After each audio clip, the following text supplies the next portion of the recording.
I'm going to start, I think, because we have a full schedule tonight. So we're well over 100 already. So welcome everybody to tonight to our 5th Women in Architecture event at the RIAI. My name is Sandra O'Connell. I'm Director of Architecture and Communications at the RIAI. And together with my colleague Sonali Papa, we aim to look after you tonight to make sure this online event will go as smoothly as possible. You might notice some strange patterns there on the slides. There seems to be a slight glitch with Zoom tonight, but we hope it's not going to affect the presentations you will see later on. A special welcome to our featured guests this evening, Valerie Mulvin and Ruth OHerlihy, directors of McCullough Mulvin Architects in Dublin, and Sonali Nandi, who is joining us from Design Plus Architects in Delhi at the late hour of 10:30 p.m. now.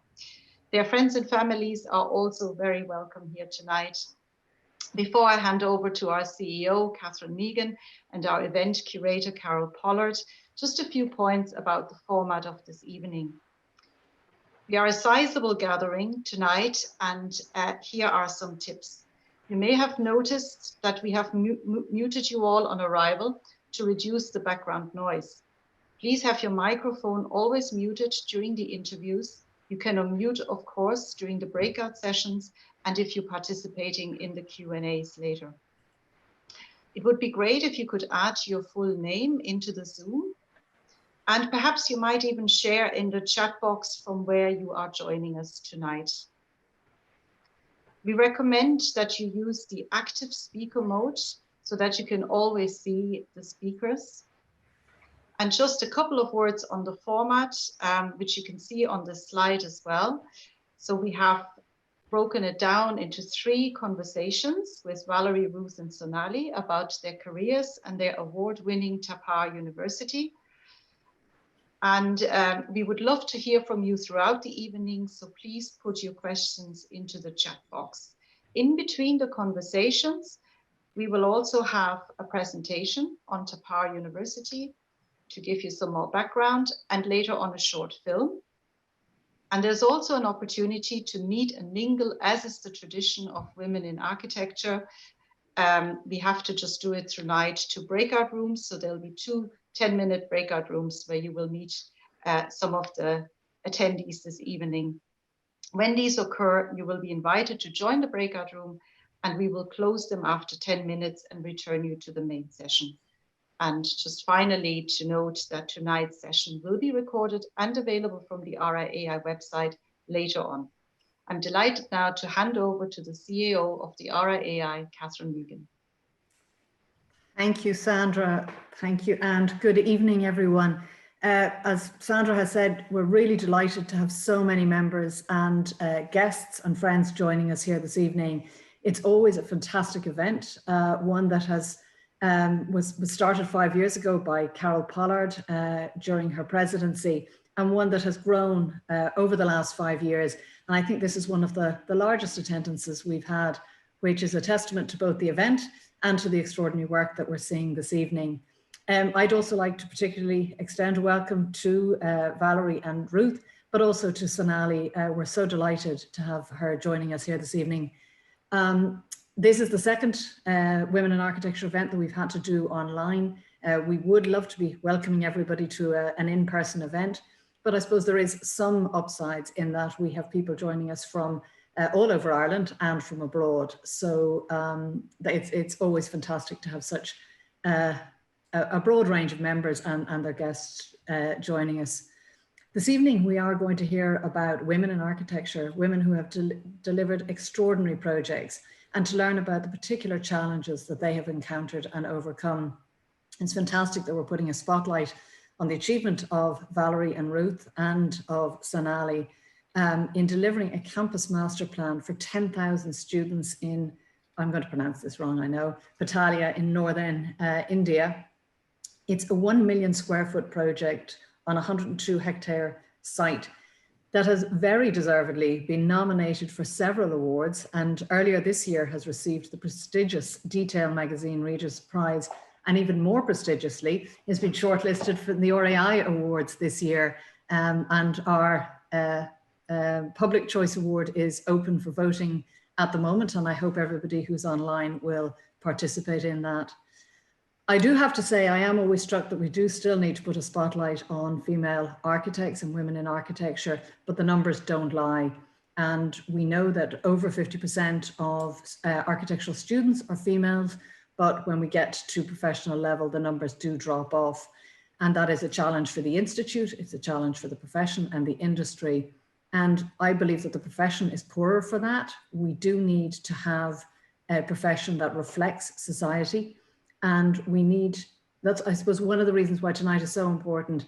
It provides an opportunity for younger architects to see role models to identify with, and to see that there is a space in the profession, in practice, in teaching, in research, for women who are leading in the profession. The evening is also, Sandra mentioned, is about networking. It's a word I don't like, I don't know why, but it jars with me, but it is about networking. And in life, we do need networks. In our careers, we need networks. They're incredibly valuable. And I know that I rely hugely on my network, whether it is a network within the Institute or within the wider construction industry. And I really do encourage all of those who are on it, particularly the younger architects, male and female, to look to build their networks. Tonight is an opportunity. The Institute provides lots of opportunities to do that, and I would really urge you all to avail of it. Your networks are so important, both for advice, for sounding, for identifying opportunities, and I think we're always all the richer for it. I'd just like to address one other issue. We talk about gender diversity, but diversity is a much broader issue than that. And there is a real big challenge to have a profession that fully embraces diversity, equality, and inclusion. And I think a sustainable profession must reflect society. We want to ensure here in the Institute that the profession reflects all areas of society, and that there are opportunities for all within it. To deliver on that, we have to start by breaking down the barriers to education, to graduate training, and to full and rewarding career paths for all who wish to work in architecture. While matters are improving, there's a lot more that needs to be done. And I think we probably need to be more explicit in how we address the issues of diversity, equality, and inclusion. And over the summer, the Institute is going to be working on a new charter. Emma Gagan, who is our Vice President, is going to be leading on that. And I probably will be counting on some of the people who are on the call tonight to be assisting with it. But I think it is really important that we are very explicit that we do want a profession that reflects society and that has a space for all who want to work within it, within the Institute and within the wider profession. Finally, I would just sincerely like to thank Carole Pollard.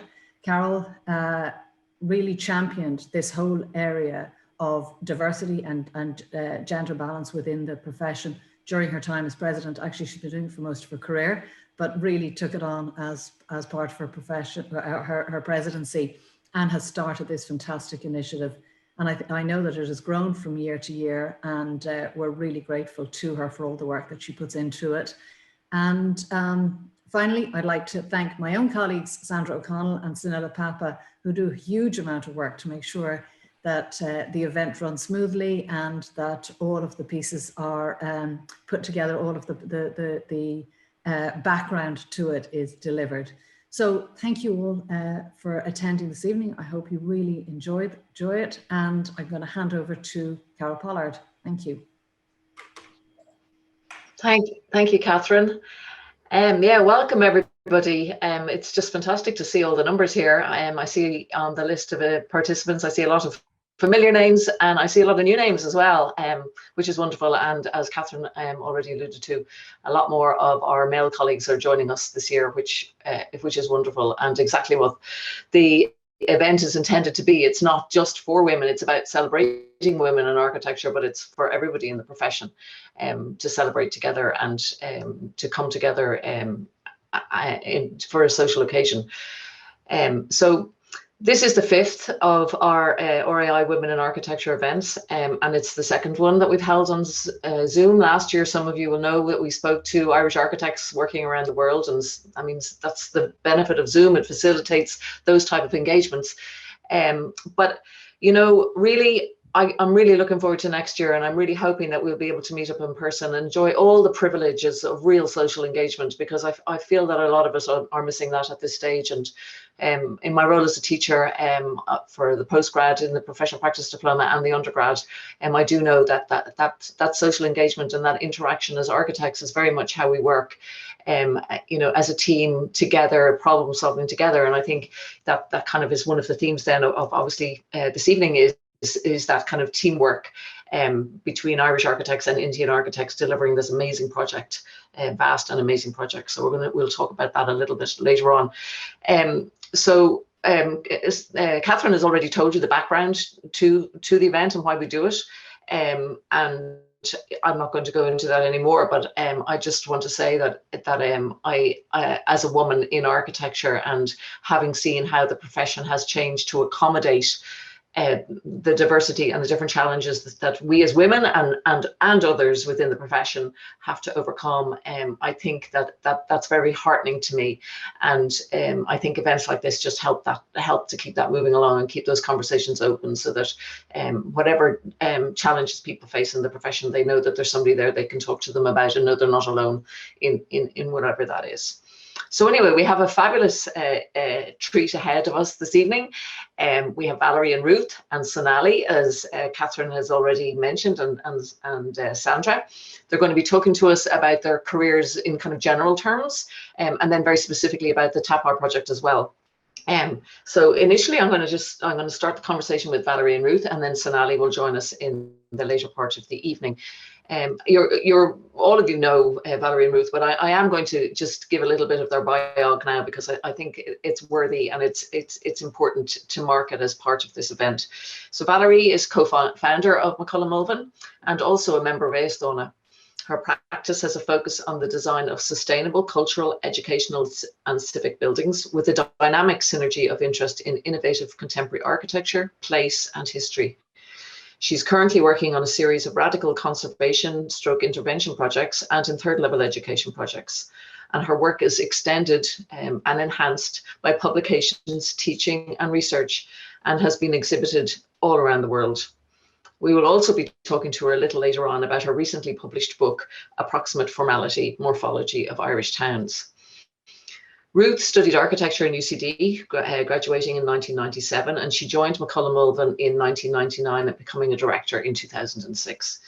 Along with the team, Ruth has worked on numerous award-winning buildings in education, housing, health and arts sectors. And recently, Ruth led the Butler Gallery project, which opened in August 2020, the first new gallery in Ireland in quite some number of years. She's currently working on schools, housing, hotel and civic projects, and she has lectured internationally on the work of the practice. She's a design fellow at the School of Architecture in UCD and examines on the UCD Professional Practice Diploma course. Ruth, very luckily, lives in a beautiful home, a modernist house, which was designed by her grandparents, Alan and Maureen Hope. So we're going to just start off now with, sorry, I've got different, technology is a wonderful thing sometimes. Anyway, we're going to start our conversation now, and I'm going to start with Valerie. So Valerie, maybe you could just tell us a little bit about the Tap Art Commission, how it came about, and maybe, did you know India already, or was it completely new to you the first time you went to visit? Oh, that's a long question. Well, first of all, the commission came about we nearly missed it. It came about through an email that we got one morning, just asking us if we'd come to an interview to meet some of the staff and the Chancellor of Tap Art University, and to come and share some of our buildings with them, because they had been doing some work and they had some new projects in mind. So we discovered that the Chancellor of the University, a brilliant client, worked closely with the family member who founded the university in 1956. So it's a private university founded just after partition. And he's from a very business background. So he runs the university like a paper mill. So it's incredibly carefully thought about. It's a very strong business model, but he does it by going out and looking for the expertise that he needs and then bringing it back. So in this instance, they have a lot of connections. Their academic staff and himself literally travel the world looking for the best examples of whatever the particular kind of discipline they're looking for. And they came to Ireland because they had a relationship with Trinity College. They were working with Trinity on staff and student exchanges. And I think what actually crystallized was they realized, or Rajiv Vedera, the Chancellor, realized that the fantastic thing about it was the sense of place. And he set about asking himself, how was that sense of place created? And he looked at the buildings, the relationships, and as a result, we got this email to come and talk. So we did, and following that, we were invited to bring them on a minibus tour for a day of practically every building we've ever done in Ireland. So we spent the day kind of whizzing around the place. And then we were asked if we would come and have a look at the campus. So we came to the campus, 3 of us went out, Ruth, myself and Carole. They invited us to do a walk around and we spent a day there. And then they literally locked us in a room and said, okay, you have an hour, come up with a concept and tell us what it is. So that was fine, we did that. It was terrifying, but it was fine. And luckily we had a sketch roll in our bag. We had a sketch roll, yes, we did, yeah, it was great. Never travel without a sketch roll. And then, so we did that, and then we went back home again, and we kind of put it out of our minds, and everything went quiet because they invited other architects to undergo the same process. And then we got a phone call a couple of months later to say, would we come out again? And this time I went out by myself because we couldn't literally afford another solo run on a sort of a speculative situation. And we spent a day kind of negotiating and discussing, and they hired us that day in June this is June 2015, after absolutely savage haggling over fees. And I'd say Sonali is small over that. So that was it, and that was how the commission came about.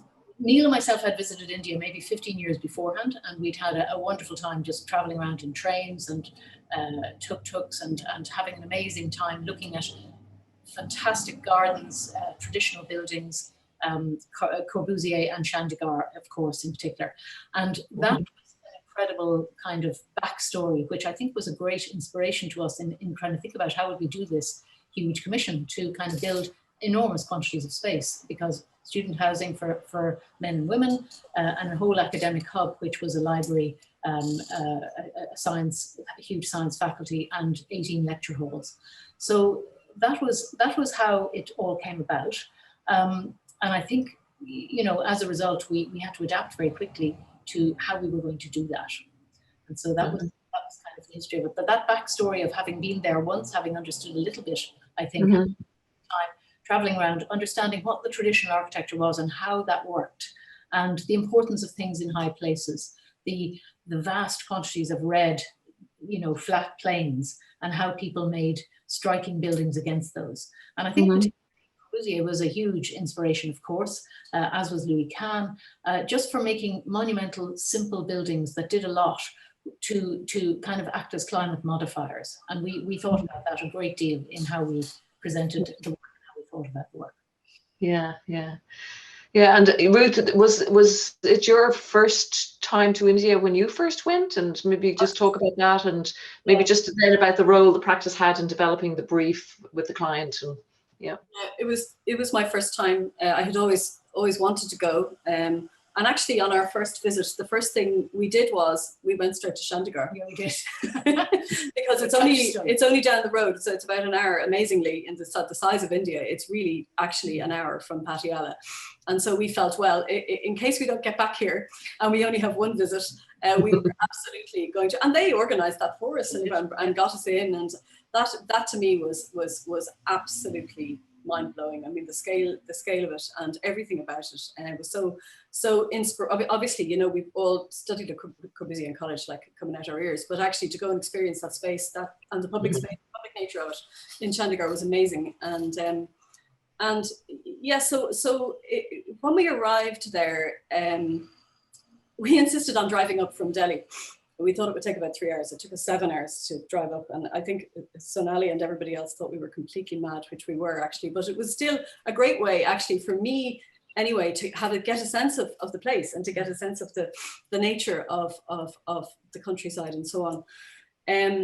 But it was a bit like we arrived into a room of about 50 people sitting around a very large table. And it was almost like walking into an Irish gathering, really, in a way, because they were so welcoming and so open, and we discovered that we really have a huge amount in common, actually, in lots of ways, and that was a great kind of starting point. So the brief was on a single piece of A4 paper, and it was a list of buildings, and then areas against each of the buildings. So it was library, computer science, lecture, guest house, faculty housing, accommodation for men, accommodation for women. What am I forgetting? Anyway, there was a kind of the sports facility, yeah, and then there was a total at the bottom, and that was the brief.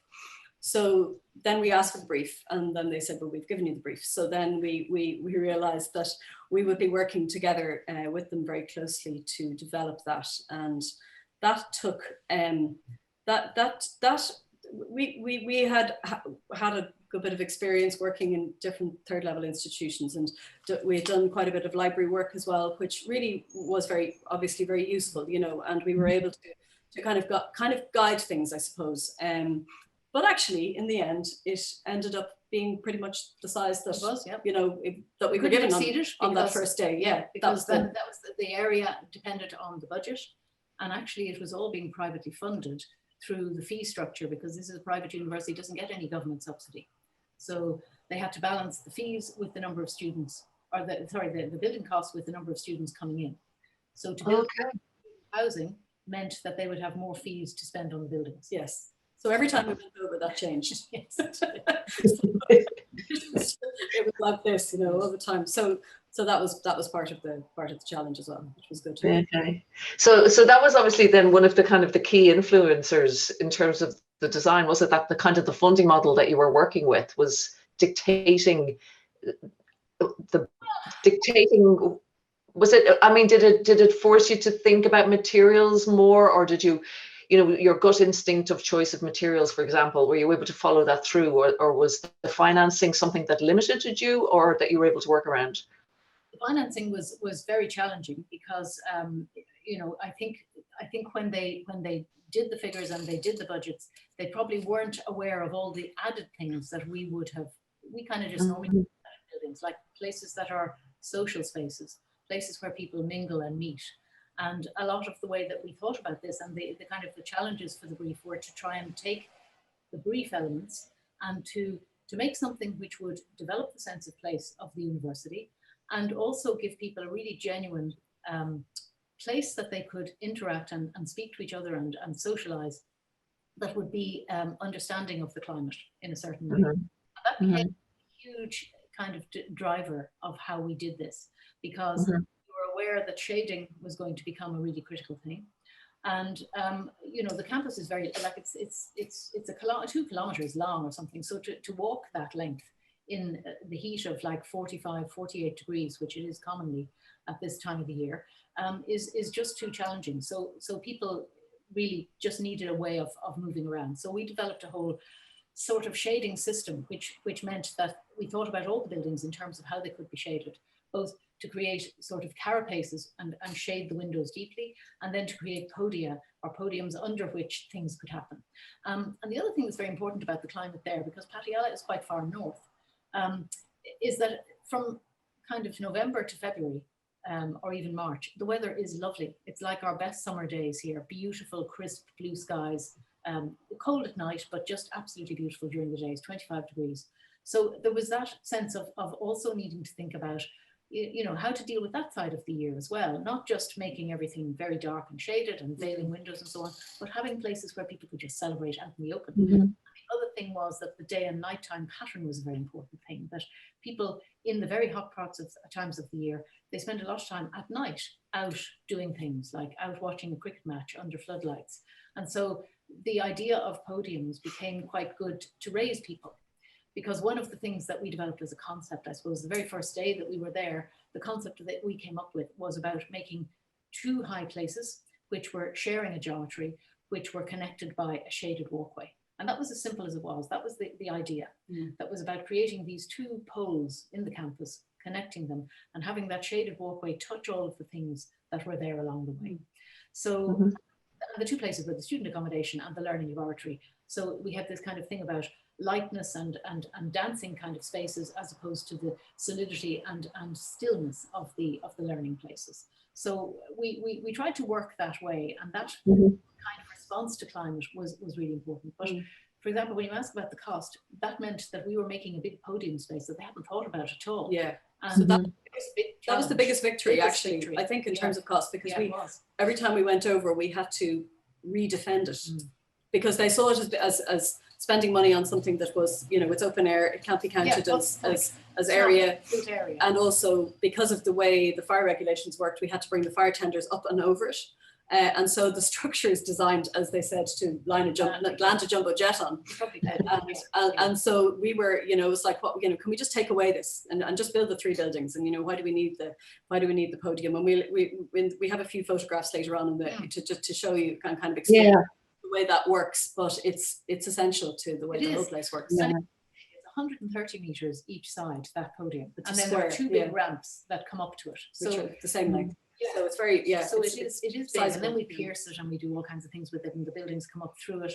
But I must say, I mean, a bit like your Knutson, we kind of love that idea of podiums, because that sense of making platforms from where you can see the world and where you can express the world in a different way. And we've done it in a few places. It's a very lovely way of just raising your eye level and seeing the horizon. And they were able to see that in Trinity, actually, because we did, it's a similar idea in the Usher Library. And so as part of our conversations, we were able to bring them and show, and kind of, you know, show examples of how this works in other locations, which was great. Yeah, great. We might just move along a bit to then, you know, the management of the project from your point of view, a project that was so far away, and obviously the time zone difference and everything like that. I know, Ruth, you were saying that you visit site regularly. Maybe you could just tell us about how you manage that with your other workload and everything that was going on in your life. It was a great and mad time, but we loved it. Oh, we loved it. And Valerie and I used to travel. We used to travel together, and we set it up in a way that we did it within the week, as it were. And for me, this was important because at the time I had my daughter Rachel was 3 and my son Daniel was 7, so they were quite small. And understanding the kind of the concept of time was quite tricky for them to understand. So if they knew I was going to be home by the end of the week, then it became a thing that they understood. And that, for me, that was important, that it was kind of it was a rhythm. And we used to leave on a Monday generally, or a Sunday, and we'd always travel through the day on the way over, and we'd work all the way over on the plane in the airport, of preparing. There's always, you know, what we're going to present, and getting things right, because we would have had a flurry of work, and we had an amazing team in the office. I mean, we you know, everybody. There's a much bigger team behind this project, and they, you know, they all really worked so hard, and it was a great time of collaboration and kind of energy. But there would have been a flurry of production before we left. And that was that was kind of by the time we sat down on the plane, then we'd think, okay, so now what are we going to say? How are we going to present this? What are the issues are going to be? And actually we spent for the first while, in the first few visits, we'd be thinking, we'd be trying to anticipate what was going to come up, and we'd be saying, okay, well, if we end up here, we'll address it this way. If we end up here, we'll address it that way. And then, I don't know, maybe a year in, we realized that we couldn't anticipate what was going to happen. And then every time we went, there would be something, and we learned. And actually, that was kind of something I certainly took away from it, about kind of, I don't know, I don't like that word resilience, but it's about kind of saying, okay, actually just manage the situation as it arises, and you know, you kind of do your best with what you're asked. We did arrive at one point, and they had built the shell of the large lecture theatres, which were 500 seaters, like really, really big spaces. And a decision had been made that the seats should be 600 millimeters wide, rather than, I think we had them at 500 or 495 or something. And everybody said, well, you know, we've decided now we're going to make, and we were saying, but you can't, there wasn't a square millimeter of space. And it was built like, it wasn't like it was kind of, we were still at paper stage. The space was there. And so we had days of trying to fit, bigger seats into the lecture theatres. We got them a little bit bigger, but it worked. Yeah. So, but actually, the other thing was we had a fantastic team in the office, and we all worked, I think, probably harder than we've ever worked in our lives, morning, noon, and night for a long, long time. And we also had a great design team partnership, which Sonali is the representative of here. But it was also very interesting because even the first day when we were introduced to our partner architects in Delhi, DPA, Design Plus Architecture, Sarab Dalal and his team. And Neil and myself walked into the office to meet them. And one of the guys there, Puri, said, "I wonder, do you know Mr. Arthur Duff?" And of course, then the whole thing just broke open because of course we knew Arthur Duff. We've loved him for years. We've known him for years. And so the whole thing about suddenly this thing about relationships and understanding that India and Ireland are both about relationships between people. And we all get that in our fingertips. We all know how to do it. And we just found that whole thing between Ireland and India, the ritual of meetings and dinners and visits back and forth. And as Sonali was saying, lots of workshops back and forth in Dublin as well as in Delhi and Patiala. But the meshing of the team together was extraordinary.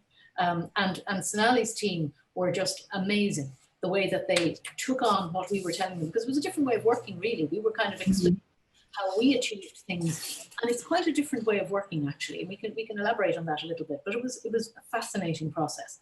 But what really all the time was the fact that you would always ring somebody up and say, do you know what, we know that that's why you'd like to do it that way, but maybe we could look at it this way, because that would give us this benefit, and we would be able to explain it, and people would think about it and say, do you know, yeah, maybe you could, or else in some cases maybe you can't do that, so we'd have to think about it again. But it was incredibly flexible over and back process between us both, and we loved working with them all. Yeah, we'll definitely talk a bit more about that when Sonali joins the conversation. I think that's really interesting. And one other thing that we found as well was that we used to travel. We used to carry everything with us, carry all the drawings like a kind of like pack horses, because we realized we couldn't really rely on the electronic interface necessarily for lots of reasons, but also because you kind of needed them to hand all the time. So you could have been having breakfast and then there would have been, well, what are we talking about here? You could be in the back of a car, on a plane, whatever. So we had all of this, we had all the paper, and we used to use it all the time. So that was kind of that was another whole kind of part of it. And our time was used very well. Like we would start at 7 in the morning, and we would on a day of a site meeting, we'd start at 7 in the morning with a walk around. Then we'd meet, be meeting with the contractor and so on. And it would go on, and there were quite a few site meetings which ended up still at midnight. And then suddenly somebody saying, Valerie, would you now give us the PowerPoint that you've prepared? Yes. Yes. And you think you got through that whole... Oh my God.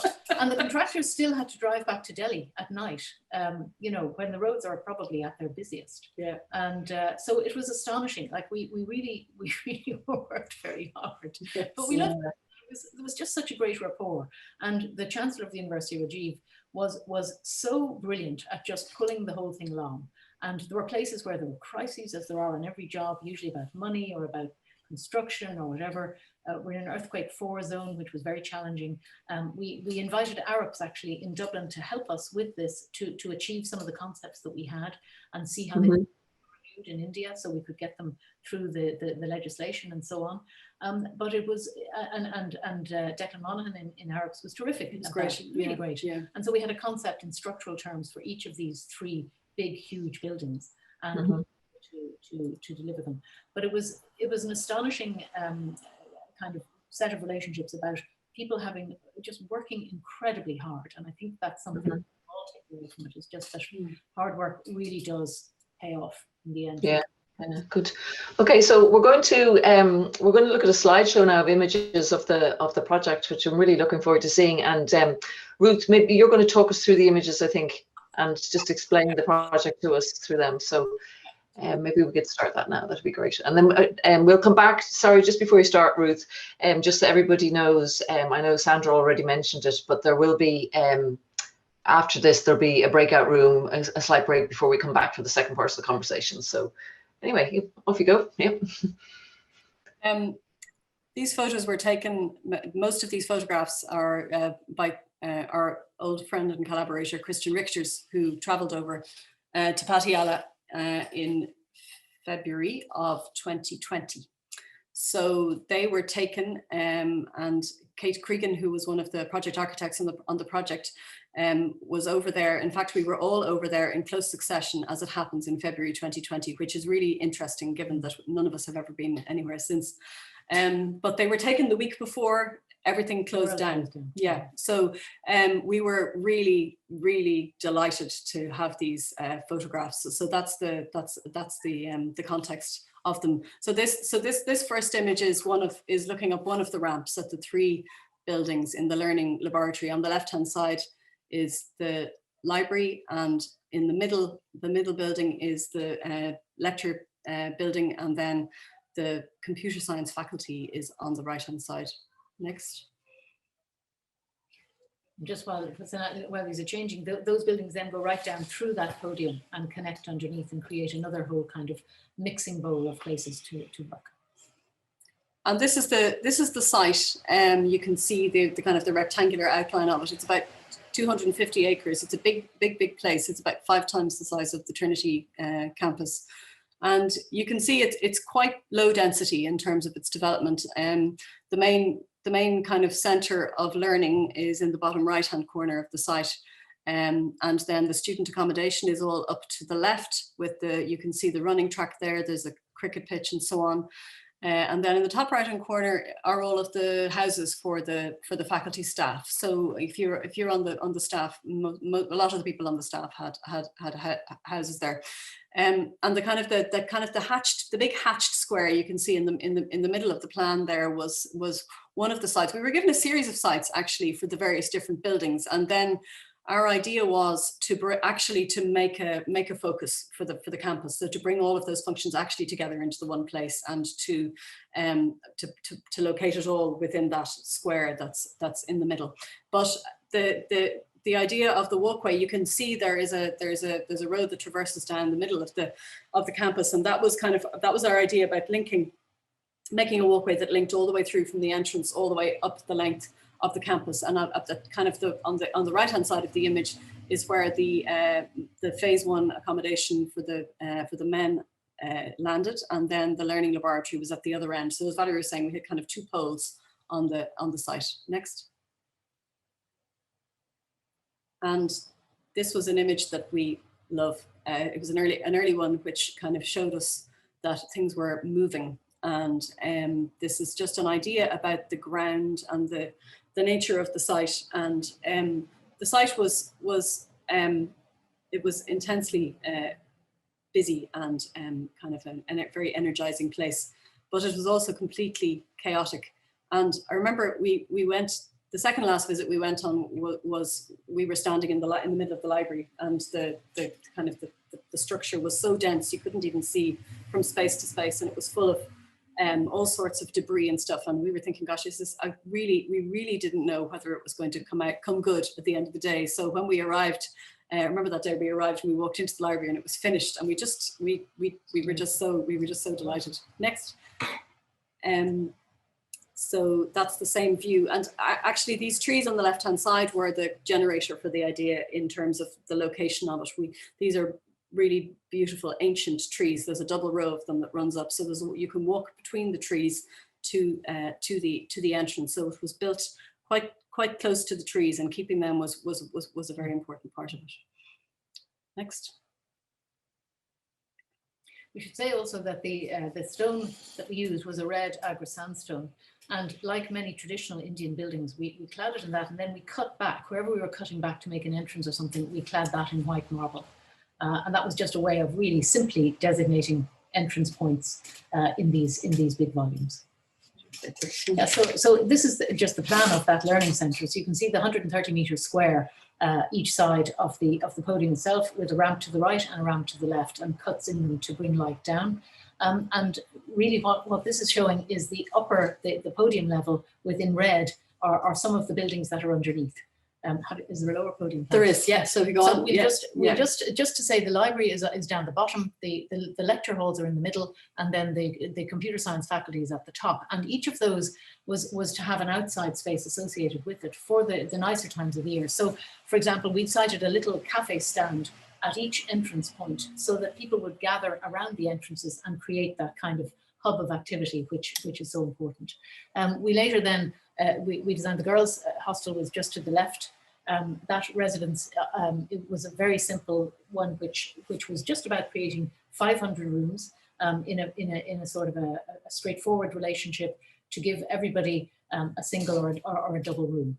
And that was quite unusual for the campus accommodation they had at the time. Each of the bigger buildings shares a language of having a huge staircase in the middle of it. There's a kind of an amphitheater stairs that links the upper and the lower podium. And then the trees that Ruth is talking about are just fringing the edge all the way along. And those trees, we totally respected those trees. And the tree for the Hindu religion are a sacred thing too. So that was a really important piece of cultural referencing, if you like, that we just really wanted to hang on to those trees. Next. And the space between the buildings became really intense, and the framing of the horizon, that kind of intense view over trees framed by buildings.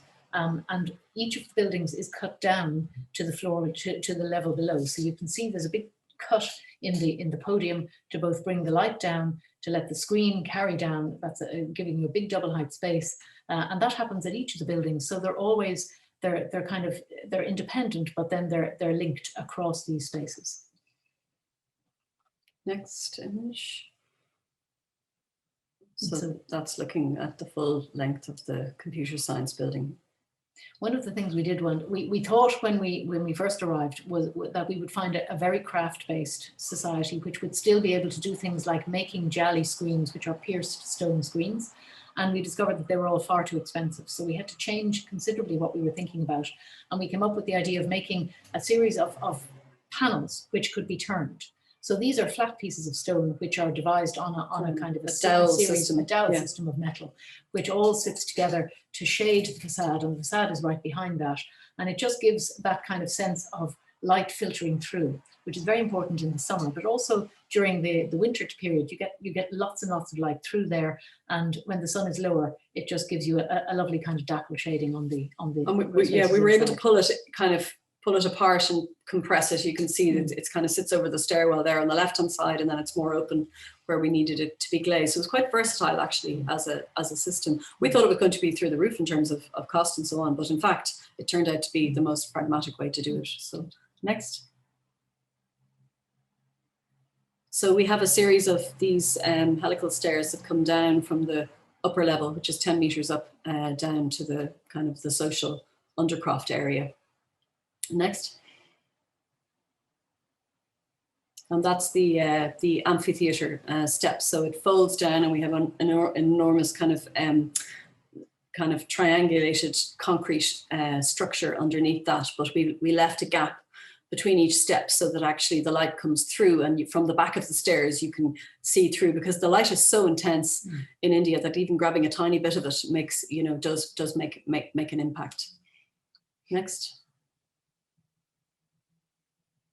So this is the lower level plan, and this is almost like a market space for ideas and conversation, and it sits underneath the space. We have a photograph of it now in a second, but you can see the three buildings that were described on the upper level plan, and you can enter them at this point, and you enter into the lower level, and there's an enormous space within each of them that's about 30 meters high, that's top lit.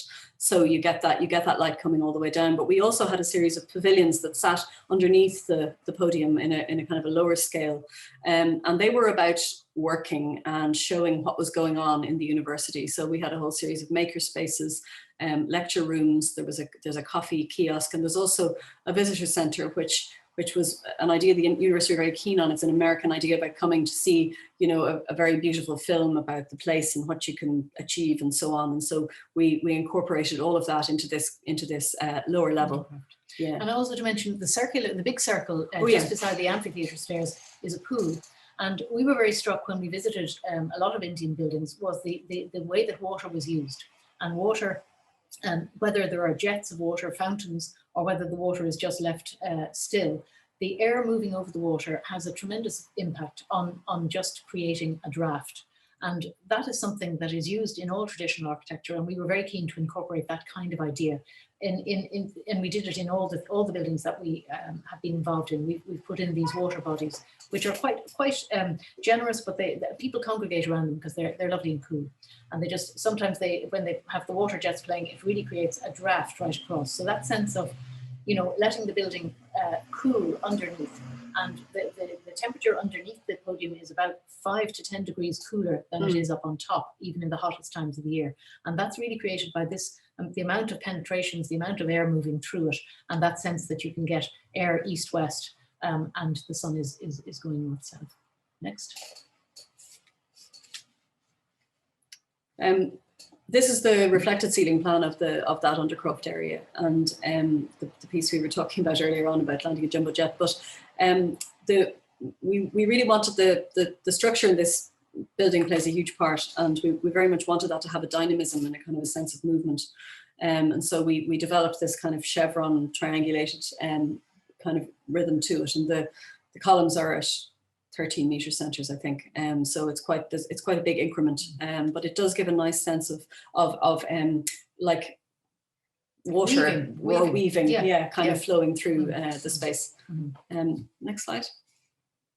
So that's the water body there, in front of you, and you can see the ceiling. So we had lights then slung down the lines, and there's all sorts of sprinklers and all of the necessary stuff. But what we found was interesting in this was about the scale of it allowed for the idea to sit without I don't know, I think if we were building this here, we would have been looking at it at in a much closer focus, but we realized actually that it was carried by the scale of it, really, wasn't it? And that the kind of the way a door meets a wall was really of less less importance. It wasn't the focus of it. We had to prioritize what we could control. Choose our battles. Choose our battles. Yeah. We had to decide what was important and what was less important. And so things like the socialization of these spaces was incredibly important. And so we would have made sure that relationship between a little cafe space and the pool and the entrance to the library where people leave their books and bags before they go in, that becomes a really important social hub. And whether the concrete overhead was perfect, there were some places where it wasn't perfect and quite far from perfect, but there were places we had to accept that and just say the scale of this is big enough that, you know, in a sense, there's a lot of it, and you will just have to, you'll see the overall scale of things, and you'll see the overall concept. And of course, the concrete is acting as a gigantic heat sink, so it's a big thermal mass here, and that is helping as well in terms of the sustainability of the project, because what we're doing as well, yes, the lecture theatres are air conditioned, because they really have to be if you're working and it's 45 degrees and high humidity outside, but the spaces between are like buffer spaces. And we thought that was a really important concept. And that had to be kind of worked through with our clients, because we had to convince them that these spaces were going to be comfortable enough for people to use and walk through. And so they've proved to be. Next. So just have that's looking at it from the other side. And also greenery. There was a huge landscape component to the project, and we have a garden in the roof of each of the buildings as well as down at this level, and so the green kind of filters through, and often you're getting the light is filtered through green was the idea about it. Next. So you can see in the section here what we were talking about the 3 giant staircases, the space in the center of each one. So there's a kind of a familial language between them, but they're really quite different buildings. They have a similar carapace, they have a different section, and they have a different structure. And all of those things were to do with the functions that were going on within them. So in the center one, for example, the lecture theatres are kind of hung off a central set of columns. That's the one on the right-hand side, the computer science building, has a series of horizontal slabs and a very strong structure that carries the atrium space in the center. And then the library has a double kind of garden up at the top to bring the light and the greenery right down. And that filtration of the greenery was an important thing about containing and reducing the amount of light coming into the buildings, and just getting that sense of people, almost like in a theatre, that they're there looking at each other, talking with each other in a library space that is very intensely social. Because we were struck by the existing accommodation that was quite traditional in its layout, and there were a lot of corridors with doors off them and places that you disappear through a door. And our ambition for this really was to make places that people could stop and have a conversation, because of the heat, you couldn't do that outside for a lot of the year, and so this facilitates that. Next. So this is the library building. So what we're doing here is we've stacked all of the floors, we've cut away there's a different cut on each floor, which gives you a set of, as I said, quite intense spaces where people can talk to each other on the balconies below or across the space. It's quite a narrow atrium. But because the light is so intense, you get the sense of this strong light coming down from the top. And this has a very big structure. This was a very difficult building to build because it was a profiled kind of series of almost portals, which were raked. And we had tremendous fun, I suppose, and drove ourselves mad trying to make sure that the last one actually came to the right point, and that it all actually worked on site. And we were so relieved when Sonali was able to tell us that it had. But you can see there's lots of places where you get quite dark spaces. The idea of the furniture is that the furniture is all timber, the floors are all white, and that just generates enough of a palette to with the books themselves to give you a kind of a sense of how it all might go together. Next. Same building again. You can see the raking structure kind of moving up, and the sense of these small booths which create group study space and presentation space. Next. And this is the lecture building where the lecture theatres are suspended from a structure that you can just see in the end there. And again, the sociability of talking to people after and just before a lecture. And these are kind of, these are timber boxes which are suspended in the concrete framework. We wanted to express those volumes so that you'd have a sense of the containment of the bigger rooms. Next. So that's looking up at the lower level of the lecture theatre. So there's a series of kind of social balconies that come out at each level. And the bigger theatres are down below. The next one then. And this is the third building, the computer science faculty, which was more a classroom-based building actually. So that was interesting. It had a series of different challenges, but we created the same large space, and up at the top that will be that is planted, and it'll be in time. The trees will grow up through that glazed space. Next then. It's just an idea of just give you a sense of that screen. So during the daytime, it acts as a filter inwards, and at night time, the light is filtered outwards. So it's texturally speaking, I think it's something that we were pleased that it worked out the way it did, because it gives you that strong sense of materiality, and the space closing up as you go up to become solid and opening up as you come down, and then you sink below the podium into another double height space below that. Next. This is a great one, which is when Sonali sent us this, we were so thrilled. This was the formwork for the ramp, and it's just like a small city. It was very Remember the day that came into the office? Yeah, we kind of thought, oh yeah, actually this is really happening. Yeah, it was very exciting. Next. And just the last slide then, that this is a drawing that we found one day when we were on site that one of the contractors had made on the concrete, which is very beautiful. So that just gives you a sense of the place. That's wonderful. Oh my goodness, those interior spaces and the volumes inside. I mean, I suppose I've seen quite a few pictures. All the pictures in my mind are of the external, of the ramp and the podium and the volume of the buildings. But to see those images of the interiors and the light and the palette of colors and the textures, it's really, really, really beautiful. It really is. Okay, Sandra, so we're going to move into the breakout rooms now, I think. Is that right? Yeah. Absolutely, yes. Is everybody ready maybe for a little bit of meeting and mingling? So we'll go into our breakout rooms for about 10 minutes and then come back for the second part of our conversation. Great. So Nila's going to do her magic now, and if everybody turns on their cameras and their volume, so we can talk to each other in the breakout rooms. So have we everybody back in, Sandra, or are we still waiting? I think we have everybody back in. Great. Okay. Well, let's keep going then. I'll just get my. Is Sonali back? Is Sonali back? Yes, I am there. Are you there? Hi. Hey, Yes, I'm there. great. There you are. Very good. Chat room. It's late night conversations for you. Yes, it's 11:45. Oh God. Oh my goodness. Okay. Well, thank you so much, Sonali, for No, thank you joining. all also for inviting. Yeah, it's great to have you with us. So, yeah. So as I mentioned earlier on, Sonali was the liaison with Ruth and Valerie and the wider team that all worked on this project. And Sonali came to Dublin, and I believe did a little bit of sightseeing when you were here in Ireland as well. So Sonali is an associate in Design Plus Architects in Delhi in India, an integrated design consultancy firm with decades of experience in campus building and interior design. The practice is motivated by the desire to create holistic design solutions and to develop a harmonious client-designer relationship, something that we all strive for, I know. And some of those relationships are obviously easier than others, as we all know too. So Design Plus Architects' core strength of innovative design and ensuring buildability of the same is reflected and recognized in many award-winning projects. So Sonali, we'd love to hear a little bit more about your career, and you know, and kind of then maybe just even a kind of an overview of as a woman architect in India, what's that like? You could explain to us. This would be great. Thank you. Hello, everyone.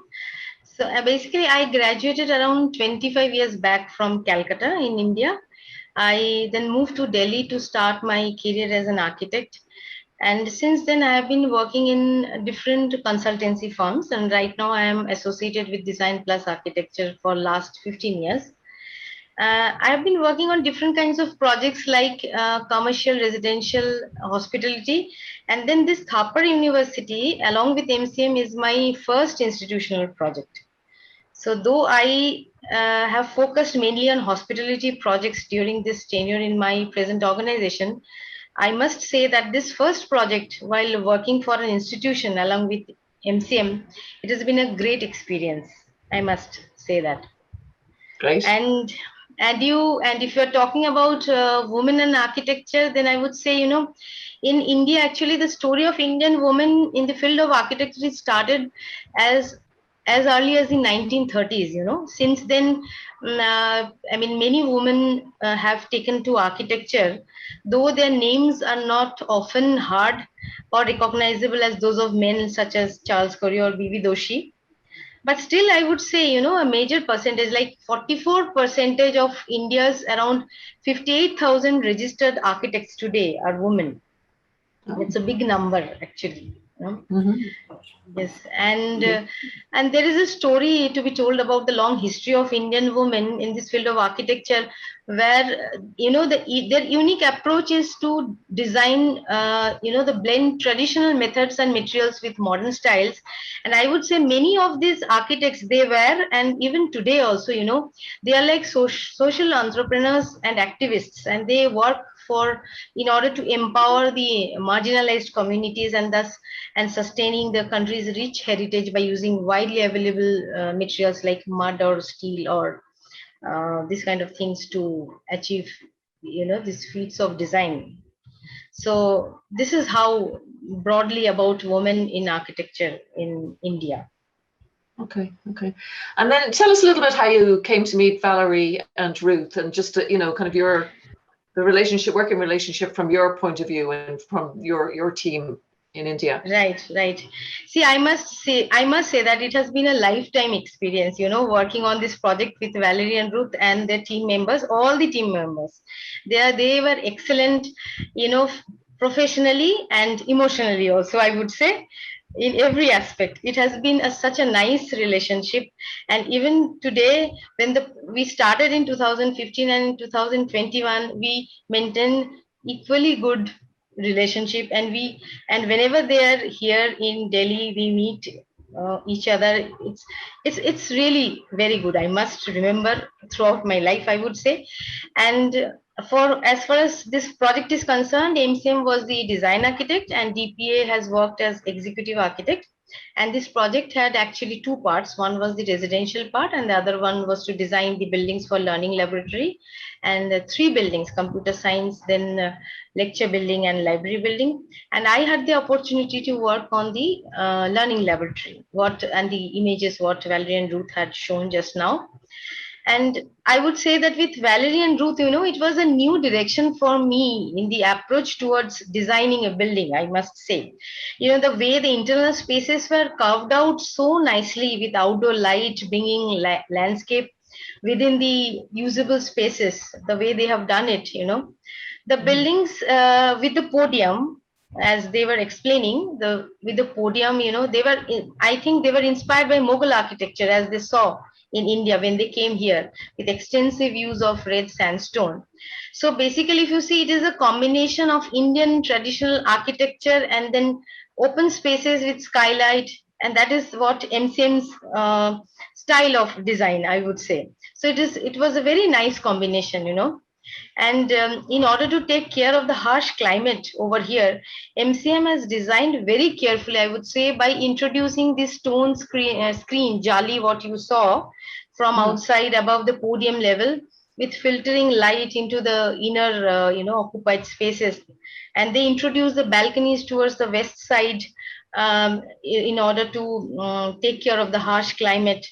And these jali screens were designed in such a way, it is not that they were equally spaced or equally designed on all the faces of the building. It depends on the direction. If towards the north side, you would see that these screens were spaced more. They were widely spaced, and towards the west side, they were closely knit. So it was done very nicely. And initially, I think their MCM's intent was to have jali screen. Essentially the factory cut, jali screen. Then we were discussing about, the cost implication and all. Then it started like, having these stone slats and then using them with pins and all. So that is how it started. And it was really interesting. Finally, it came out so well. So, and it was like, I would say, this jali screen added to the design of this project very much, Good. Okay. And Valerie, from your perspective, could you, we talked a little bit about it in the first part of the conversation, but, can I ask, was there a particular kind of feminine perspective going on with all the women on the team? Do you think that made a difference or not? Or it was... I suppose it's a hard question to answer, because I think when we were talking earlier, we were talking about mindset. And when I was a younger architect, I know that there were, there was a different way of working, but in that you kind of, your private life and your public life in the office were very different. In India, I think we found that the respect for women generally is enormous, first of all, and that's a very important point. Sonali was one of the main executive architects on site, and if Sonali said to somebody, take that down, move that over there, this isn't being done properly, everybody would immediately say, of course, you're right.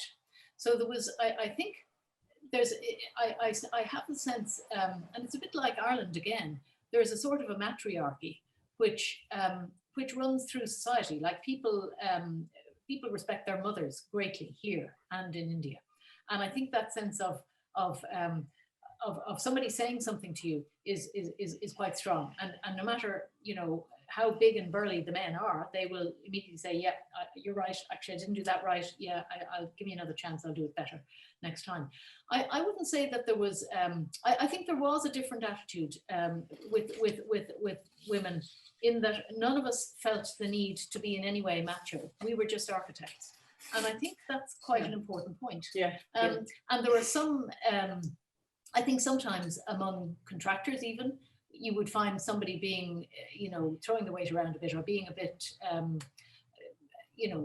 what's the word? Kind of, I suppose, formal or pedantic about how something might be done.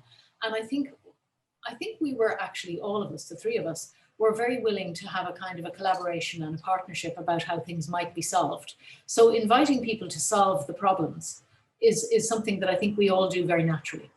And I think that as a way of dealing with things like, you know, program problems. Okay, instead of saying, you know, this is terrible, it's an awful mess, and how are you going to solve it? We invited them to come up with the solutions. So I think that was a kind of a common thing that we all developed as a way of working, that it was a collaboration. Yeah. And we tried never to make people feel small, belittled, or anything like that. If there was a problem, it was generally dealt with as gently as possible. And I think that was something that worked for all of us and kind of came naturally to all of us. Yeah, absolutely. Yeah, yeah. And Ruth, you concur with that? I mean, you know, would you, are there particular takeaways you took from that experience that you think you might take on with you know, project managing in the future? Is there a particular style or? Yeah, I think that the kind of the nature of the way things happened, I found very interesting, because we would use, a bit like we've designed the buildings for the students to use the in-between spaces to have the important conversations. We would use the in-between time to have the important conversations. And so that could have been a car journey or a dinner or breakfast or whatever. But we would often use that time to raise an issue, to try and resolve it, or to present a new idea, or to sow the seed of something. And so we would sit together on the train and have a conversation. And I think I learned a lot from that process because it was quite natural, actually. And it came out of the spirit of friendship and the spirit of collaboration. And I think that's probably, what I take away. And actually, I'll just mention one other thing, because I think it's important to say that there were also some really fantastic men on this project. It's not to say that there were only women. Absolutely. Because we really did have, Sarab was wonderful as the kind of person who could clearly see a problem developing and say, okay, we're going to have to develop a way around this because it's not going to work. And he would very carefully and gently tell us how to do things very often. I remember when we first started, people said, what do you think this building is going to be made of?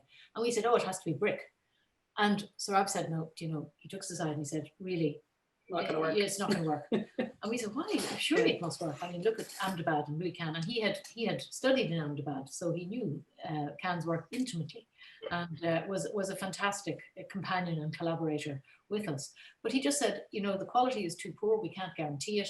You need to go in another direction. And those kinds of pointers were really helpful in terms of understanding something. So we became quite kind of clear about what we could and couldn't do.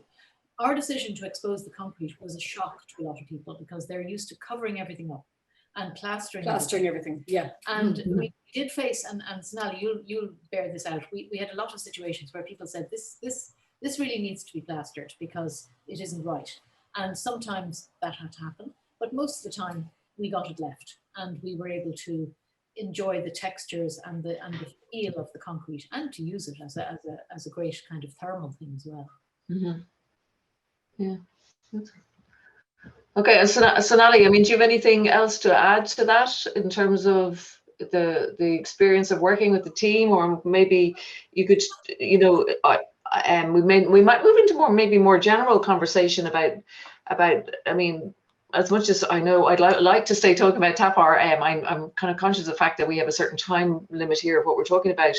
And I think we would be interested to know about, you know, women architects. You've already spoken a bit about it before, but like, are there really good opportunities for women architects? I know, and if you don't mind, I'm going to introduce this whole issue of childcare, because I mean, let's face it, that is the main reason in Ireland why we have this huge cohort of women studying architecture. And then as you go up to the retired category of architects, it's only something like 8 or 9% of our membership. And you know, that kind of lifetime of making a lifetime career out of architecture, is it the same in India, or do you have that 44% that you talked about earlier on? Is that across as the ages go through?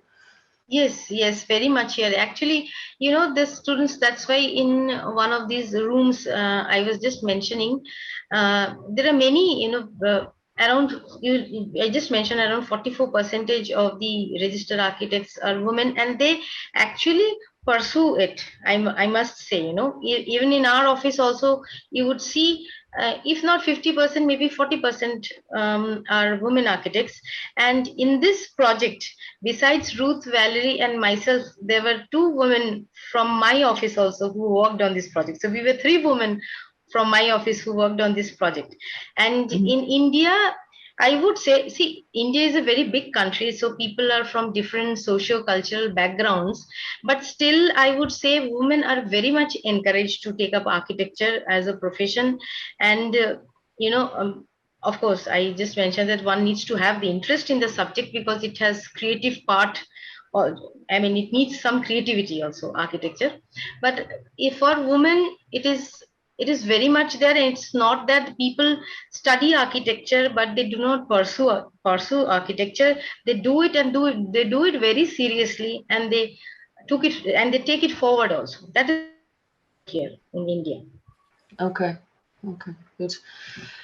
And then, it's so, we're busy people, when you're practicing as an architect, as you say, you've talked about how time consuming, how all consuming the project was for you all, in terms of the hours that you put into it, and not just you 3, but then your teams behind you as well, how busy they all were on this project and delivering it. And I think it's wonderful that we don't just practice architecture, that there's something that's kind of nurturing and feeding our practice somehow, to make us better architects and to keep us curious and interested in what we're doing. And so I know, Ruth, that you teach, for example. So, I mean, where does teaching fit into this world of this busy world that you're doing, or how important is it to you teaching? Yeah, it's kind of essential to me. It's really important, because I think teaching keeps you. I don't know. I think it's really important to have women who are practicing at the table for reasons of visibility. Really, I don't. I think that's very important for students to see that. But also teaching keeps you sharp and receptive and open, and it also, it kind of tunes you into people in lots of different ways. But I would also say that we, in the office, we're teaching all the time, and that's so important. That, and when I say we, I mean everybody. I don't mean just us. I mean,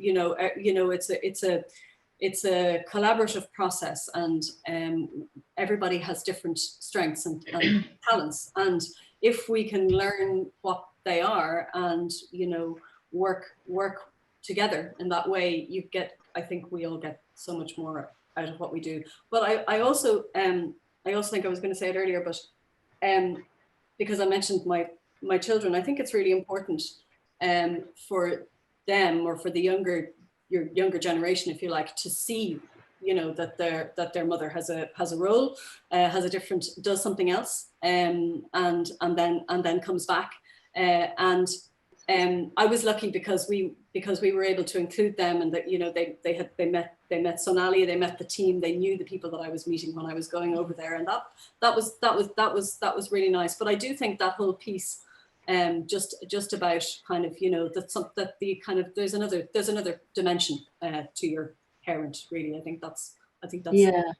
That's kind of good. Yeah, I'm just looking at some of the questions that are coming in here on the chat as well, and there's 1 or 2 there. But I see, Gemma, I hope you don't mind me mentioning that it's you that's asked the question, but you're just saying that that childcare is definitely an issue, but you also talk about the glass ceiling, and that it's very much alive and well. And I'm just wondering, in McCullough Mulvin, there doesn't appear to be a glass ceiling.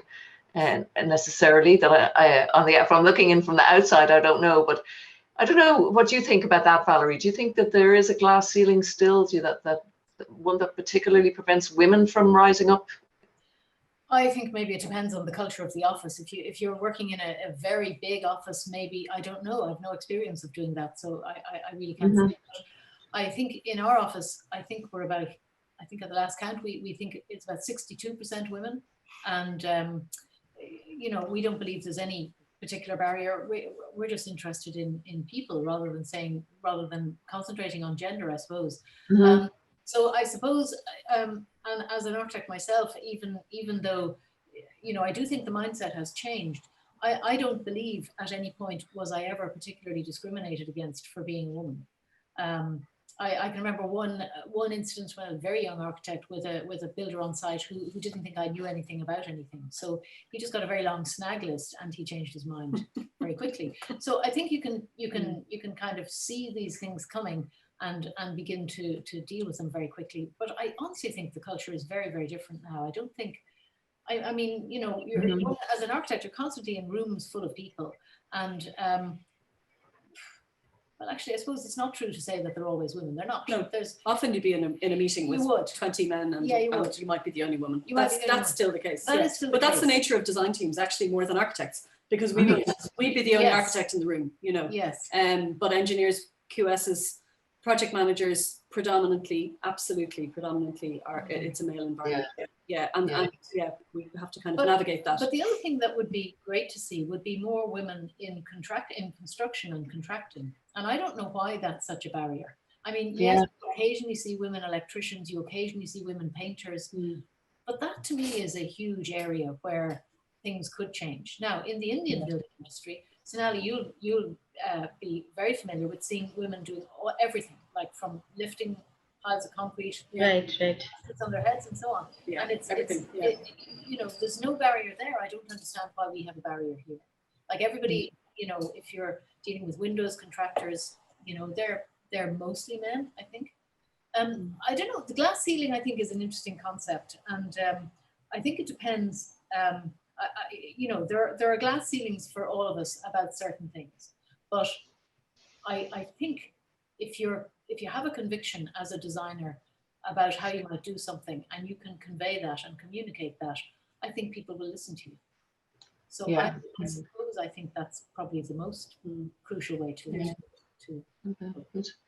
So another very interesting question here, actually, for Sonali from Maruna. She asks, is the fact that more women take up and keep up architecture in India is because there's a better lifestyle, a better kind of life-work balance for women in India, or is it maybe it's because of more respect? She asks, is there a particular reason, do you think?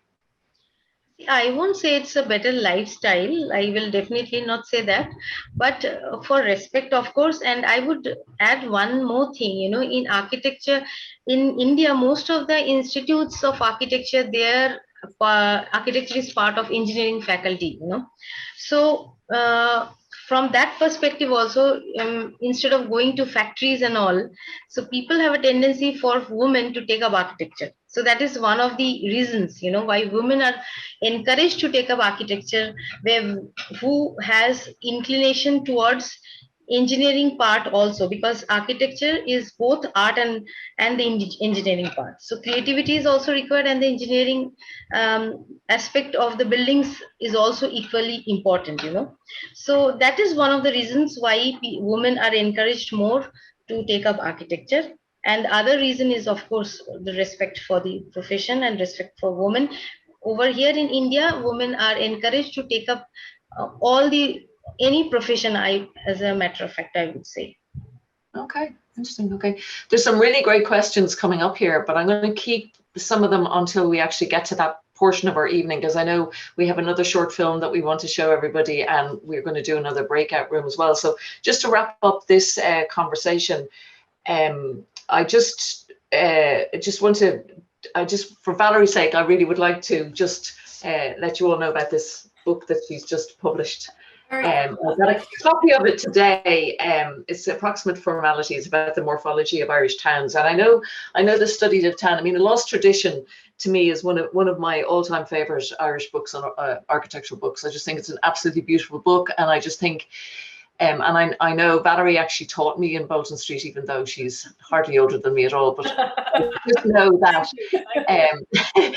just know that that was one of the kind of the revealing things to me when you and Neil came to teach in Bolton Street, was this thing that we do have a tradition in architecture. You know, we told for so long that we didn't have any tradition in architecture, that we were visually illiterate as a nation, and you know, all these terrible things are told about it. So there's something really beautiful about that kind of being allowed to share that secret was a really important step, I think, in my journey of becoming an architect. So I'm just, you know, I just, again, like I asked Valerie, I asked Ruth about her teaching. I'm just being to see how important that whole kind of that world of maybe academia and research, I mean, how important has that been to your career and to your practice of architecture? Yeah, I think it has been very important because you know, it's a whole other strand. It's another part of your brain, and it picks up on all kinds of things that you don't often get an opportunity to exercise in working on a building. So, for example, just, you know, I have deep passion for old things, and we love working, for example, in the office on old and new things together and pulling them into something different and having some kind of radical view of them. But I also just love the old things for themselves. And so I suppose there's a kind of an aspect to history. And I mean, in a way, that book, the book that I've just finished, is the result of a long time of working on the idea of towns. But it's also about the idea of civilization and how we kind of think about how we live together. And that's one of the things that I think is most compelling for me, in that I've always been very interested in urbanism per se. I remember even before I became an architect or studied as an architect, I remember, you know, being fascinated by pictures of things like, you know, towns in Italy or in Czechoslovakia, or just odd places that you just got that sense of urban containment. And I suppose that was something that that just does inspire me a lot. So it became important to kind of try and think about that and record that. And I did a master's in Trinity on this subject many years ago, and I decided at that time that I would write a book about it, but I never got to it. And just about 4 years ago, I decided I'd better do it, or else I would never do it. And then I realized how much research there had been in the interval, an enormous amount of research, very, very interesting research. But it's great to have done it and to have got it finished at a time when I think lots of people are quite interested in the thought of how we could use those towns as really great environments, kind of instant environments that are already there. There are places which are empty. There are shops that are nobody's in them. There are upper floors that nobody lives in. And the idea that you could suddenly make an enormous kind of impact on our housing crisis by looking at these really seriously interests me a lot. So the book is about kind of charting what's important about the things that we see and what their background, history, economics, geography, settlement history is like, and how that has influenced the forms of them and has made them extraordinarily formal in many, many places. And that's what was interesting. So it was, you know, it's kind of a long time coming, but I think research to me is kind of the other side of the coin. It's you know, whether you're reading about Barmini or whether you're reading about, you know, Rayner Banham, you know, these are things that are fascinating about people who have an interest in design, and whether it's design in the 18th century, the 5th century, or the 21st century, it doesn't matter. It's an interest in design. And whether it's urban, rural, or whatever, it really doesn't matter. It's all about how we frame our environment and how we think about it and how we live together. So very. So I'm really looking forward to reading it, Valerie, I must say. And just a little plug for the RIAI bookshop as well. Brona has copies for sale, if anybody would like to buy one. So anyway, we're going to close out this portion now with looking at a short film about Tapar. And I know the sound quality is isn't great on it, but it's a really, really lovely film. It's about the students talking about the building, and we'll listen to that. And then afterwards we'll have another breakout room, and then we're back again, and I'm going to pick out some of these great questions that are coming up on the screen and put them to Sonali and to Ruth and Valerie before we finish up for the evening. So yes, Sonila, if you'd like to put up the film. I don't know, Ruth and Valerie, these films were made for an exhibition that we had. Everything's a couple of years ago now, so it must have been a couple of years ago. We made, apart from the drone footage, actually, we made these films ourselves when we were over there, because we very much wanted to document a moment in time. And so they're not like professional. The sound in the interview isn't brilliant, but it gives a sense. We brought some students together to have a conversation about what their. This was about maybe a year after the accommodation had been completed, and the learning centre had just been finished when we made the film. And we were just talking to them about their lives in the university in the context of kind of the new development and so on. So that's the context of it. And we have footage in the film on the right hand side shows this starting piece is about the accommodation for men, which is a series of 7 towers up towards the kind of the far end of the campus, and there are 2,000 students living there, and it has a similar idea about kind of shading and planting and so on. And then we have some footage of the learning laboratory and kind of activity there, and then the film ends then with the women's hostel that Valerie was talking about earlier on, and the women's hostel is designed around a garden, which is a rose garden, and it's designed in a series of circles of white marble and red agrostone on the ground. And so we made this film just looking down into this. It's quite still, and it's really just about kind of the movement of people through the space. So anyway, pop it on. I think you have done like really wonderful and great work, and like the whole infrastructure of the hostel itself, and like every place, like this building, it's very nice. And if you were talking about like the red stone and like the things you have choose, so it's like it do give a different like the whole environment, it's very nice. And the hostel it's completely hygienic, and like everything, it's so nice, the infrastructure. I personally think the kind of development we have seen in the university over the last couple of years, the buildings that have been coming up, this is by and large emblematic of, you know, the changing standard of the entire system of Indian education. You know, Thapa University with this project, of course, has taken it, you know, a step ahead, because we do not, I believe, see, you know, such kind of infrastructure in, you know, many of our colleges. You know, this one step which this particular university has taken should serve as a benchmark to, you know, benchmark for all other colleges and universities which are offering engineering education and education by and large. Because you know, the space you have, the kind of environment you're surrounded by, the silence, you know, the technological aids used in classrooms, all these things, I believe, are you know, an essential ingredient of the contemporary system of education, because this is what's happening in the world elsewhere. And how do you think? How many of you live in the new hostel for the boys? Yeah. Okay. On adding to the specification of the hostels, as Mr. Faz said, that it's worth living. Firstly, I would like to appreciate your effort, the designers' efforts. It's worth living. I would like to add few specific points that made our life very comfortable in those hostels. Firstly, the attached washrooms. They are very hygienic and they are very user-friendly for us. We are very comfortable in using it. Secondly, about the ventilation. All the floors are surrounded by windows and doors on all the 4 sides.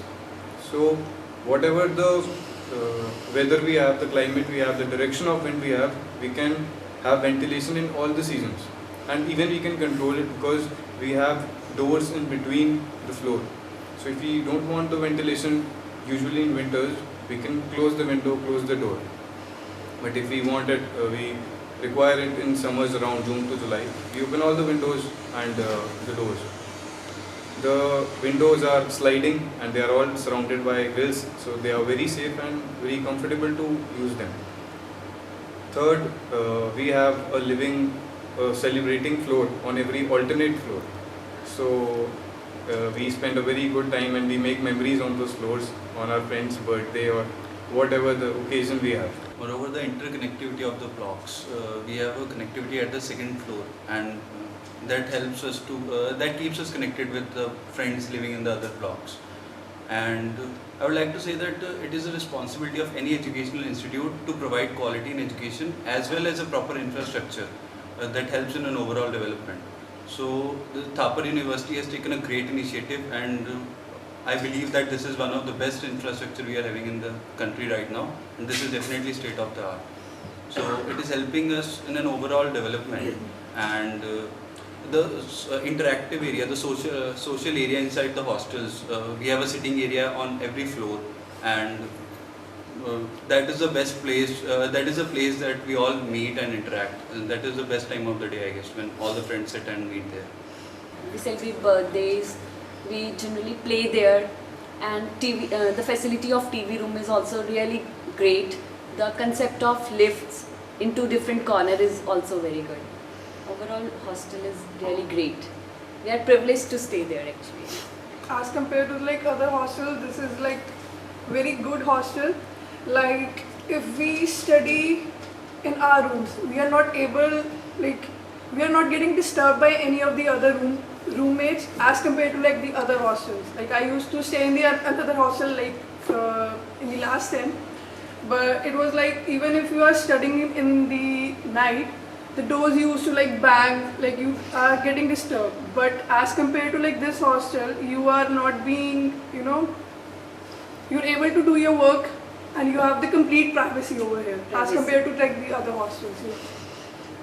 Talking ahead of the utility, I believe, you know, the aesthetic sense of the project is amazing. It's you know, you look at those pillars, you know, standing tall, and you look at those beams, and you look at, it's just too good. The kind of material that has been used, you know, and the kind of site it presents, it's definitely, you know, it's so pleasing. Ma'am, I'm pursuing PhD and I'm staying in hostel from last 7 to 8 years. But now when I'm in this hostel, I never feel like I want to go home. Earlier I used to go home in a week. Every Saturday, Sunday I need to go home. I feel so lonely. But here I feel like home. It's like personal room in my home. I'm so nice. I have having so nice experience here. Home away from home, basically. Yes. It's basically that, you know, if you compare the scenario, you know, with what's going on in the West, I have had a look at certain universities in the West. Definitely, yes, they are, you know, they're doing great, like we're aware, and they already have, you know, the kind of infrastructure in place. But if we look at India in particular, I believe there's not a lot of places.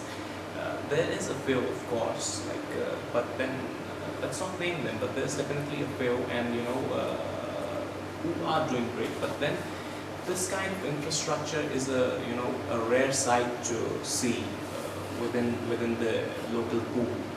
So I believe, yes, this magnitude of a project, you know, it stands out. It definitely stands out.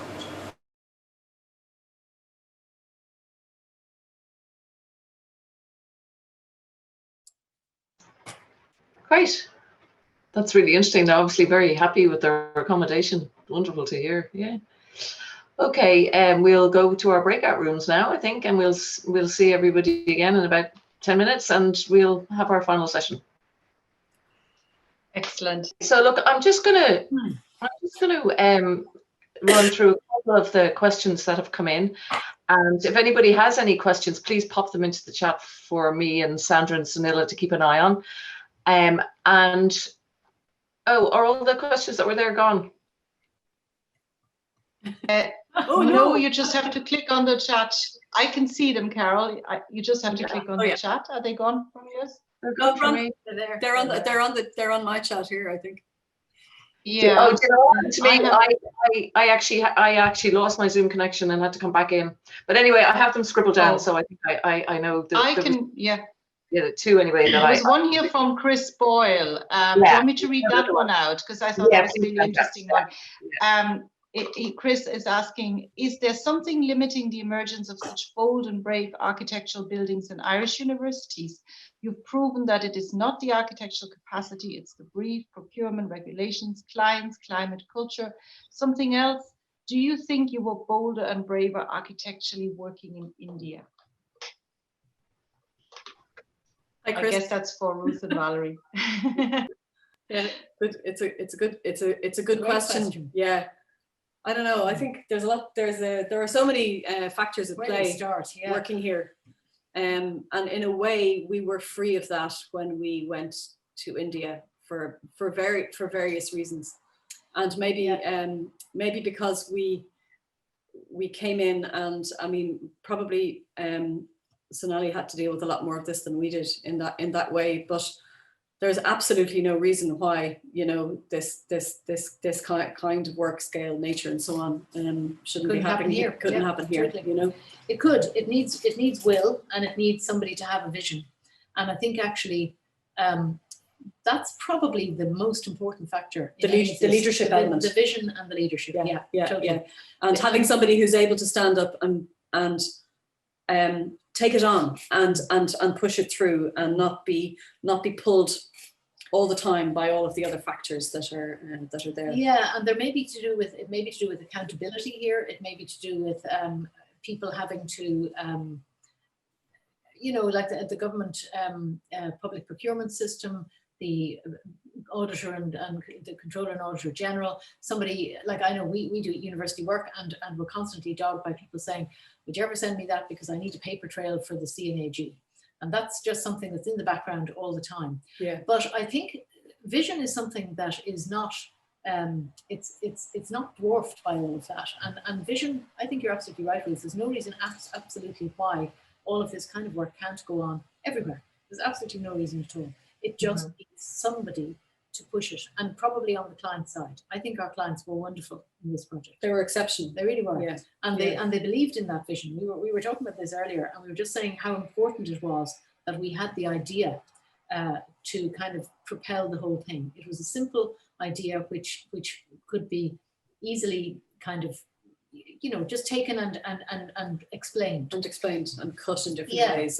And it was obviously, we were very thrilled to be awarded something like the German Detail Readers Prize, because not so much for us, but because it was such an accolade for them. And it really, like for them, for the Chancellor to be able to go back to his patron, the Gotham Thapar, in the Thapar family, and to say, look, the world has recognized some of the things that we've been doing. They are important and they are interesting. That's hugely beneficial to people.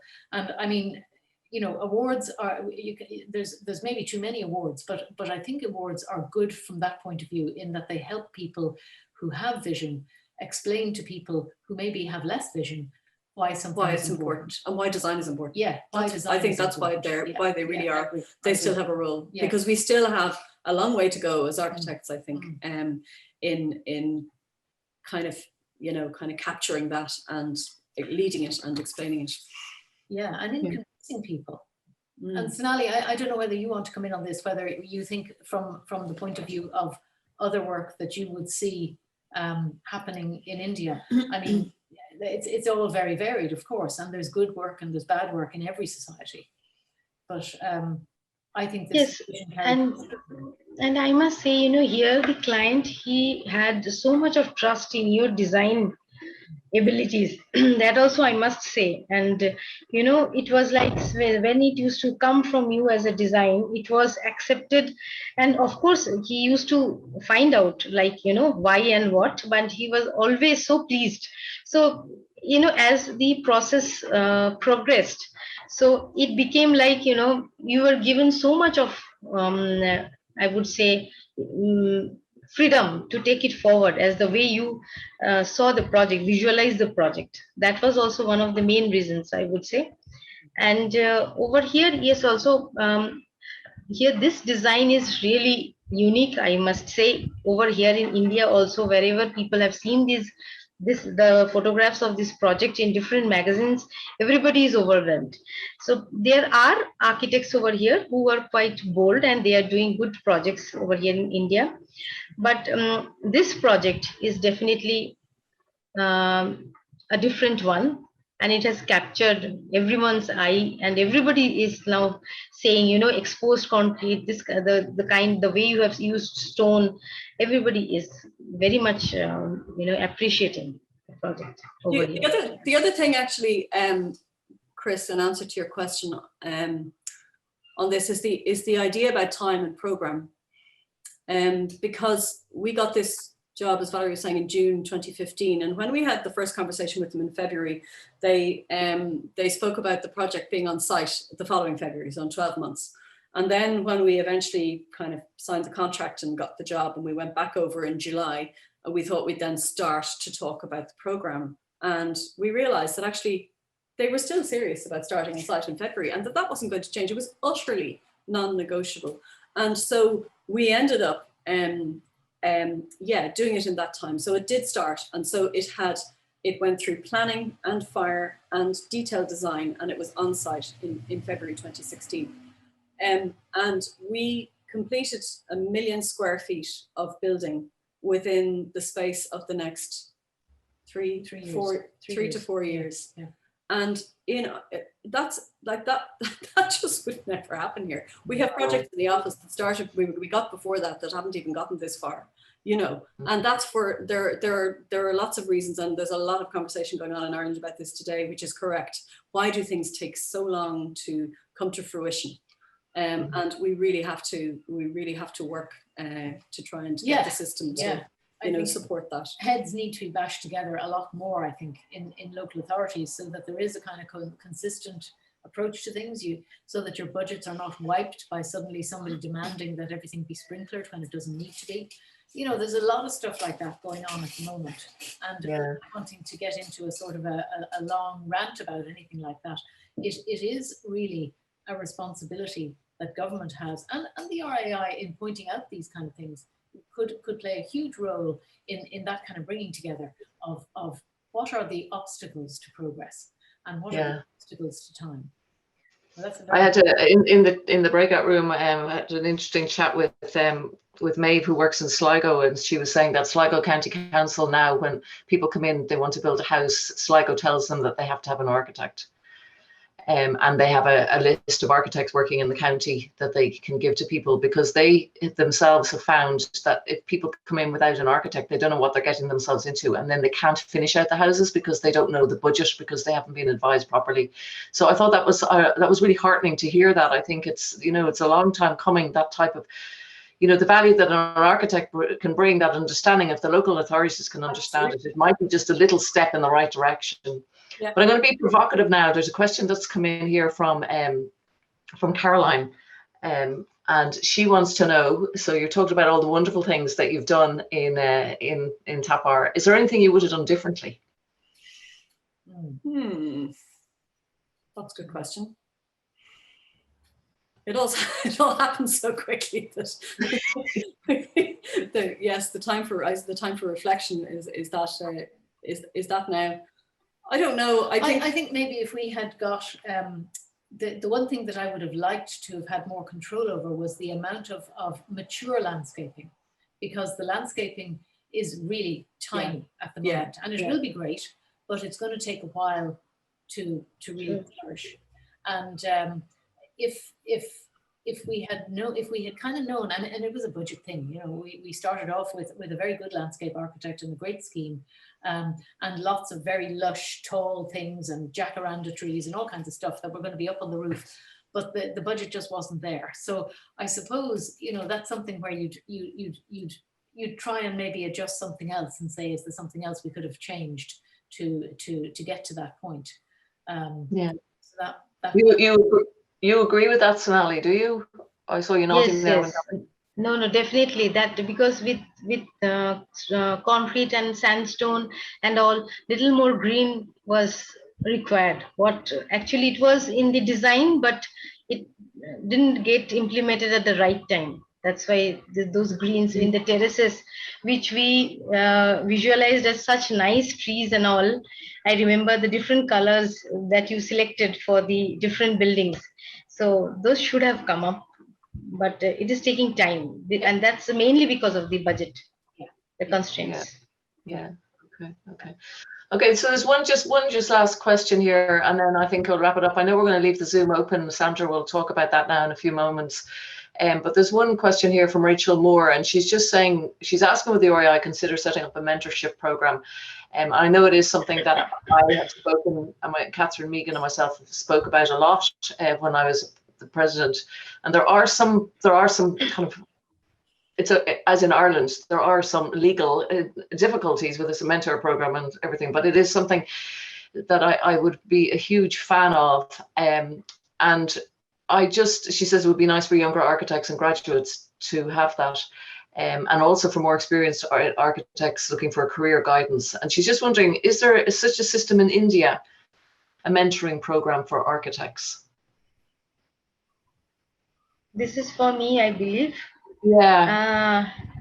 I don't think there is any mentoring program as such. It's not there as such. Okay. It is like, like people are taking up this subject, and from that, learning from them, people are following this. I won't say that there is a mentoring program as such. Okay. And what about Valerie and Ruth? I mean, do you see it? I know there is mentoring to a certain extent when you are an undergraduate and when you're doing the professional practice exam. I know that's certainly in TU Dublin, where I teach, the mentoring is a really important part of that stage of your learning journey. But it kind of comes down to individual practices, really, doesn't it? And absolutely, yeah. Actually, it's been a huge thing during lockdown that we've noticed. Because we would generally have some interns who are working away with everybody in the office, and they're a tremendously important part of the whole office culture.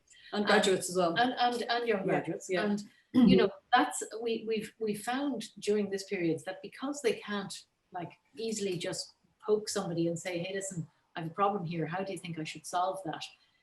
There's an awful lot of difficulty with just people not knowing how to do things, how to work things out. And it's been quite a challenge, actually, just because we're not all in the same series of rooms, and there isn't the same kind of easy back and forth about things. You can't put a drawing on the table as we used to and say, let's see what we all think about this. And people then throw in their two and fourpence and they talk about it, and things change. So we found that tremendously challenging. I think we've realized actually how important, how really very important it is. And for people who have felt very isolated, I think, in the last while, and not being able to overhear a conversation. And that's how we all learned. That's how we learned to do this complex job that we all do. And it was by learning in the workplace, So I think ears open. The quicker we can fill this room again, the better. That's true. Yeah. Okay. Great. Well, look, I'm just looking at the time here. It's already 8:15. The evening has flown by. It's been fascinating, and I just want to say a huge thank you to Valerie and to Ruth and to Sonali for giving their time to us this evening and sharing their story and the images of the beautiful building, which I would love to go and visit sometime.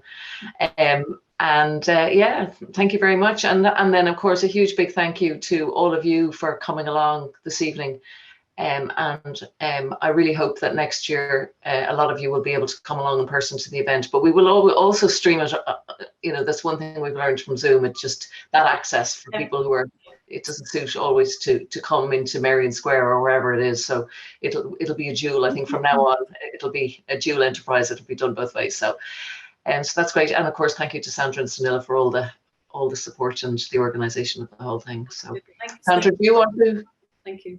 Thank you. Yeah, a huge thank you also from Sonali and myself to Carole for her wonderful interviewing and sharing, and to Ruth, Valerie and Sonali.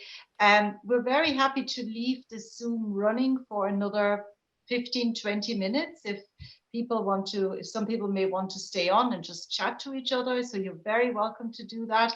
I'm probably going to close down my camera and microphone, but to maybe get a bit of dinner. But so whatever you know, if you like to stay on and chat a little bit, I know it's very late in India for Sonali. She's probably, she probably would like to leave the meeting now, and also Valerie and Ruth. So there's no obligation to stay on, but if you would like to stay on and chat a little bit to each other, as you would if we were in the RIAI, we wouldn't just close this off straight away. People would stay on and chat a little bit. So you're very welcome to do that. And here is, as Carole said, to hopefully another event next year where we can all come together in some way and form. And have a lovely evening, and thank you all for coming. It was great to see so many on this call, and also great to see so many men. And yeah, it was absolutely fascinating.